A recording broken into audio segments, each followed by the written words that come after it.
करने लगा तो दुर्योधन के भाव को क्या पता नहीं चल गया भीष्म पितामह को?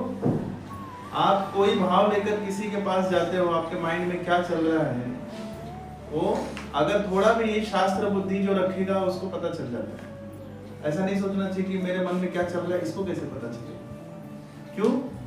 क्योंकि ईश्वर सर्वभूतानां हृदय अर्जुन तिष्ठति। भगवान क्या कर रहे हैं अर्जुन को कि सभी जीवों के हृदय में कौन बैठे हैं?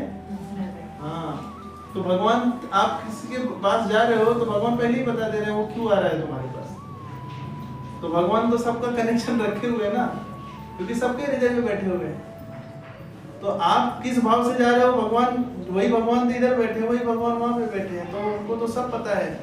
दे नो एवरीथिंग, सब मालूम है उनको। तो किस भाव से अर्जुन दुर्योधन जा रहा था भीष्म पितामह के पास, भीष्म पितामह को पता चल गया कि मेरे से क्या एक्सपेक्ट कर रहा है कि मैं युद्ध सही से लड़ूं और युद्ध में विजयी इसको बनाऊं। लेकिन उसके भाव को जानकर उन्होंने क्या बजाया? शंख बजाया। और शंख कैसा बजाया? एकदम जोर से, सिंह की तरह। जैसे उनका जिस तरह से वो थे वहां पर सिंह की तरह, शेर की तरह थे, उसी तरह से उन्होंने जोर से शंख बजाया। शंख बजाया, लेकिन इस शंख में एक चीज बता दिया कि तुम्हारा विजय नहीं होगा। क्यों नहीं होगा?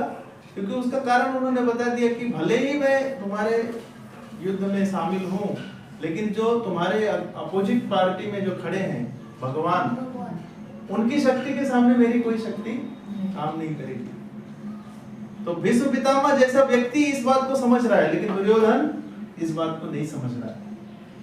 क्योंकि दुर्योधन के पास क्या है? शास्त्रीय बुद्धि नहीं है।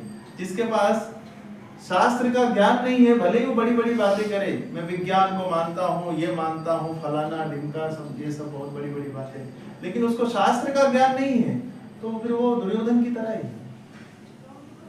भीष्म पितामह जानते हैं इस बात को कि मैं जीत नहीं पाऊंगा युद्ध, क्योंकि मेरे सामने भगवान खड़े हैं, और भगवान के सामने किसी की क्या औकात है ना।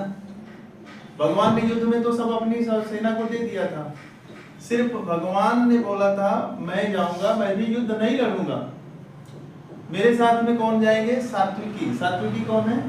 भगवान के सारथी हैं। अभी भगवान खुद सारथी बने तो उनको क्या जरूरत है सारथी की? वो युद्ध लड़ रहे थे, लेकिन वो युद्ध लड़ रहे थे और अंत में किसको भी मारने के लिए पकड़ा था? लास्ट जब युद्ध समाप्त हो गया, समाप्त होने वाला था, तब किसको मारने वाले थे?